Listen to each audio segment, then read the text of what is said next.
Continuamos siguiendo a Jesús en el Evangelio de Marcos.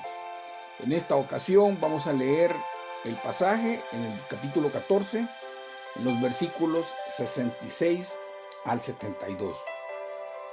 Luego vamos a ir comentando ciertas frases, ciertos detalles que nos deja este pasaje una gran lección. Estamos en el juicio que le llevaría a la muerte del Señor Jesús, inmediatamente después de que fuese arrestado. El evangelista Marcos hace un paréntesis en el relato del juicio al Señor para contarnos la negación de Pedro. Leamos el pasaje del versículo 66 al 72 del capítulo 14 del Evangelio de Marcos. Dice así: estando Pedro abajo en el patio, vino una de las criadas del sumo sacerdote, y cuando vio a Pedro que se calentaba mirándole, dijo: tú también estabas con Jesús el Nazareno. Mas él negó diciendo: no le conozco, ni sé lo que dices. Y salió a la entrada, y cantó el gallo. Y la criada, viéndole otra vez, comenzó a decir a los que estaban allí: este es de ellos. Pero él negó otra vez. Y poco después, los que estaban allí dijeron otra vez a Pedro: verdaderamente tú eres de ellos, porque eres Galileo, y tu manera de hablar es semejante a la de ellos. Entonces él comenzó a maldecir y a jurar: no conozco a este hombre de quien habláis. Y el gallo cantó la segunda vez. Entonces Pedro se acordó de las palabras que Jesús había dicho: antes que el gallo cante 2 veces, me negarás 3 veces. Y pensando en esto, lloraba. Hasta ahí el texto. Al colocar los acontecimientos de esta manera, vemos el contraste que estos nos presentan. Por un lado, la valiente confesión de Jesús declarando ante el Sanedrín primero y luego ante Pilato que él era el Mesías. Por otro lado, vemos a Pedro negando 3 veces que conoce a Jesús. Y aunque es imposible que esto ocurra, reflexiona conmigo. ¿Qué pasaría con nosotros si Cristo negara delante del Padre que nos conoce, tal como hizo Pedro con Jesús? Porque él sí tendría muchas razones para avergonzarse de nosotros.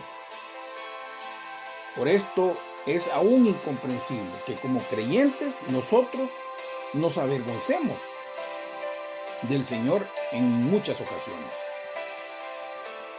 Lo cierto es que todos nosotros hemos fallado al Señor de muchas maneras, aunque cuando esto ocurre normalmente no nos gusta que los demás lo sepan.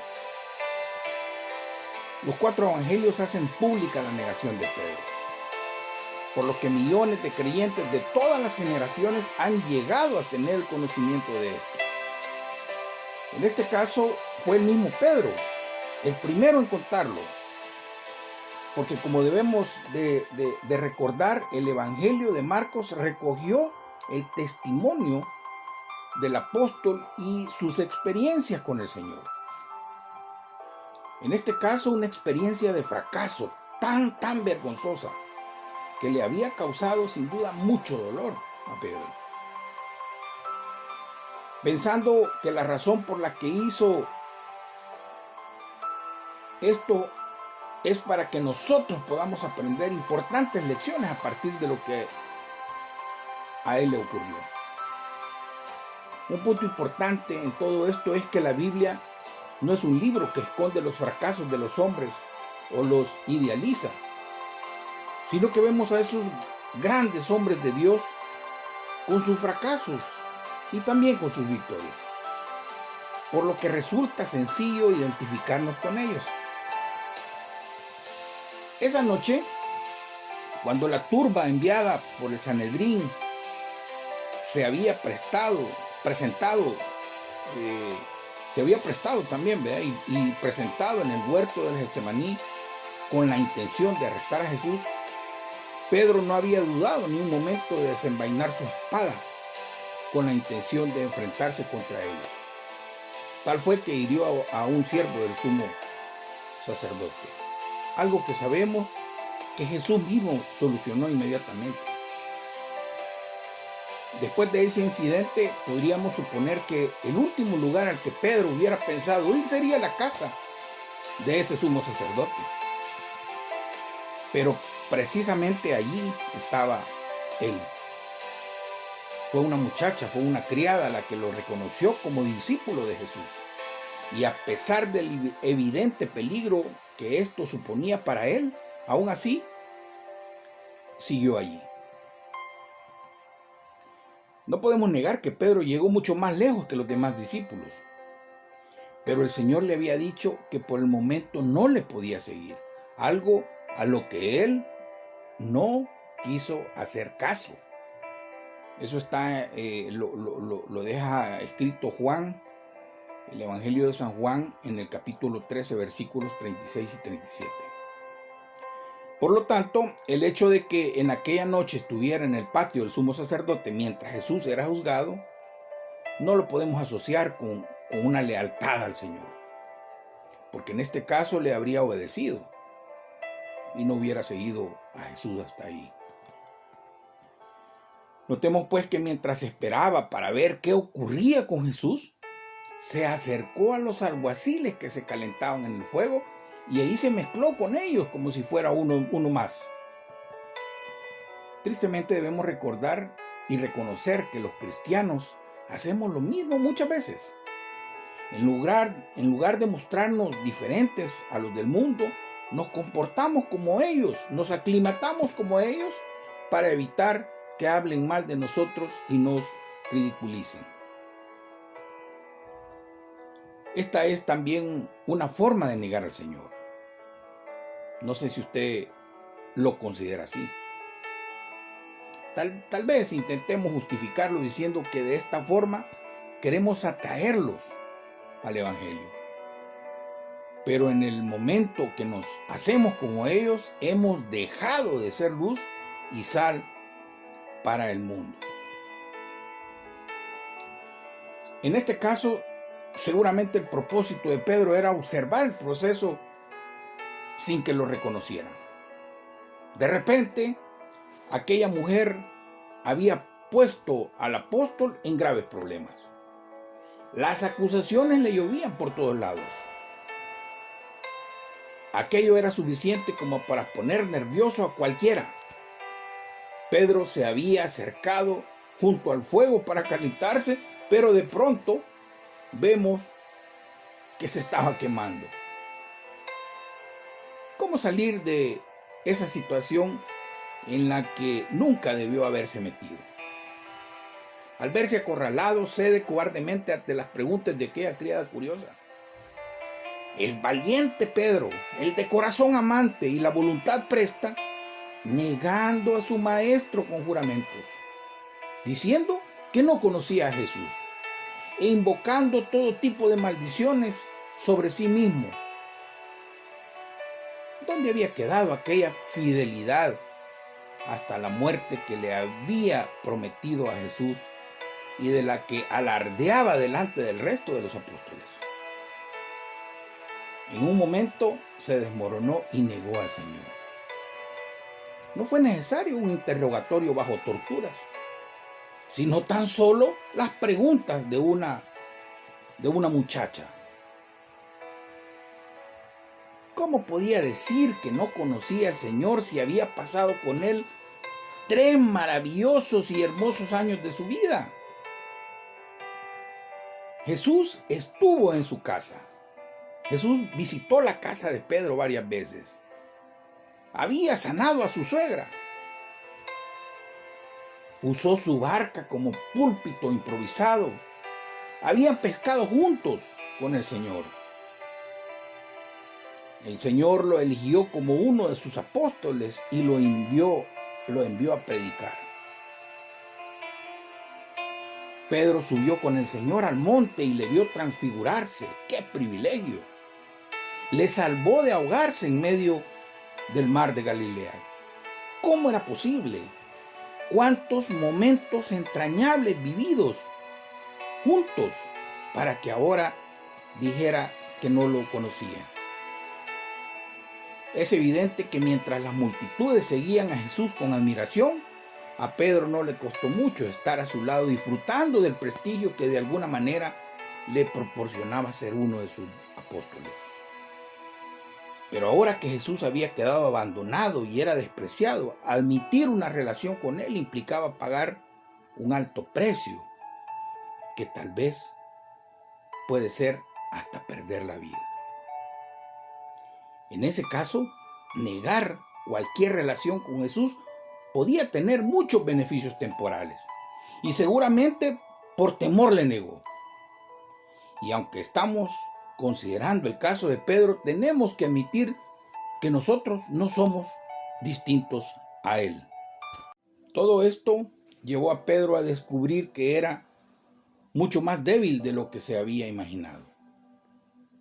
Y como decíamos, este triste incidente ha quedado recogido en las Escrituras para nuestra propia edificación. Porque nosotros también estamos inclinados a pensar que somos más fuertes que lo que realmente somos. No lo olvidemos, la naturaleza caída del hombre es así de débil, aún en el mejor de los hombres. Y nadie debe considerarse lo bastante fuerte como para pensar que está libre del peligro de caer. La caída de Pedro es un proceso. Pedro dio una serie de pasos que desembocaron en su negación. No se trató de una caída repentina. Fue un proceso que debemos considerar para evitarlo. En primer lugar, hemos visto que tenía una confianza excesiva en sí mismo, al punto de que no hizo caso a las advertencias de Jesús. Tampoco ejerció la vigilancia en oración que Jesús le recomendó. ¿Se recuerda? Cuando le dijo que orara. No entendió la naturaleza de las batallas o del tipo de batalla que se estaba librando y usó las armas de la carne para pelear. Además, a partir del momento cuando huyeron para ser arrestado Jesús, ellos quedaron solos y, como el Señor les había dicho, separados de mí, nada podéis hacer. Todo poder para vencer la tentación nos viene del Señor, y por eso, cuando no tenemos comunión con Él, fracasamos.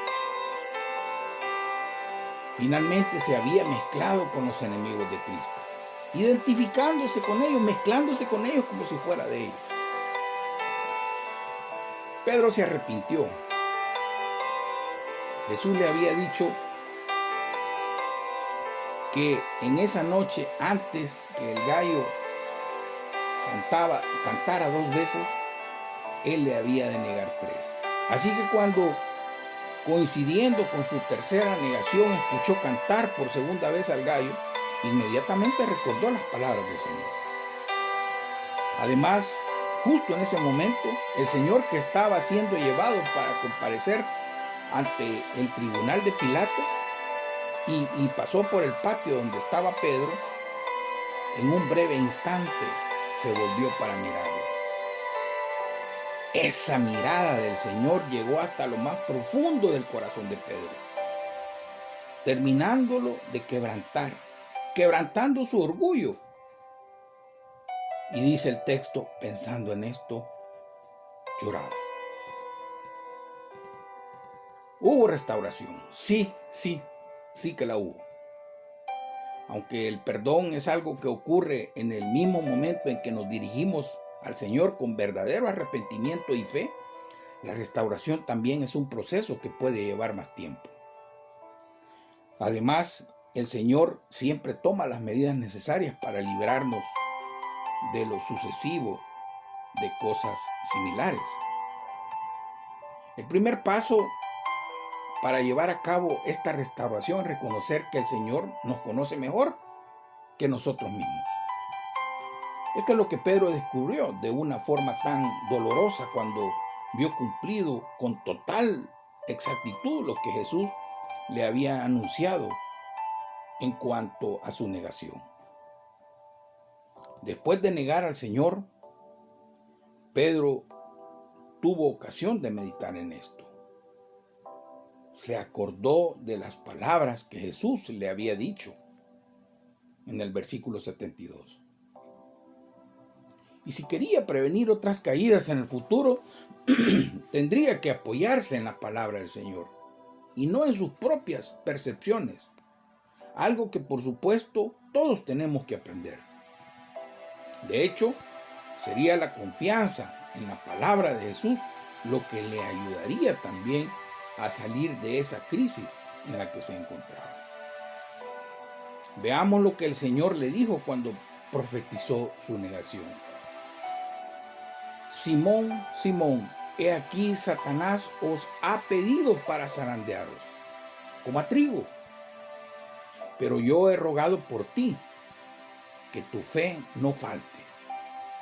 Y tú, una vez vuelto, confirma a tus hermanos. Lucas 22, 31 y 32. Era evidente, querido hermano, querida hermana, que Jesús sabía lo que Pedro iba a hacer. Pero aún así le dijo que a pesar de eso, todavía estaba dispuesto a contar con él en el futuro. Cuando le dice, tú, una vez vuelto, confirma a tus hermanos. No es difícil imaginar el impacto que esto tuvo que tener en la mente del atribulado Pedro después de su caída. Si confiaba en la palabra del Señor, sería librado de la desesperanza fatal que sentía. Años más tarde, Pedro describió como más preciosa que el oro que su fe debe ser probada con fuego para comprobar si es auténtica y para que dé el fruto deseado por Dios para su gloria. Primera de Pedro, capítulo 1, versículo 7. Pedro sabía esto muy bien, puesto que su fe había sido puesta a prueba en aquel fuego encendido en el patio del sumo sacerdote.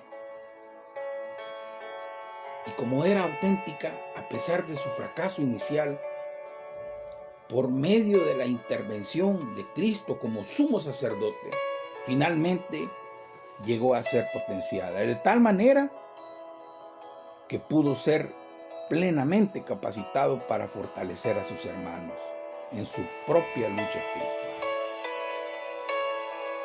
Su fe se reveló auténtica por medio de la prueba. Y hoy podemos disfrutar de la palabra, del consuelo de la palabra, del ánimo de la palabra, de la exhortación de la palabra, citada por Pedro, por medio del Espíritu Santo, para que nuestra fe y que para que nuestra fe no decaiga en esa lucha espiritual que hoy por hoy tenemos. Cuando una persona dice tener fe, esta es probada. Y si vuelve al mundo, lo que podemos deducir es que seguramente su fe no era genuina. Querida iglesia, queridos hermanos, ¿cómo está su fe? ¿Cómo está nuestra fe? ¿Cómo está nuestro ánimo para seguir a Jesús en medio de esta lucha espiritual que tenemos en esta parte de la eternidad? Yo espero que este pasaje que hemos leído esa experiencia que Pedro vivió nos sirva para confirmar que no podemos confiar en nosotros mismos, sino solamente en la palabra del Señor. Nos encontramos la próxima semana. Que el Señor le bendiga.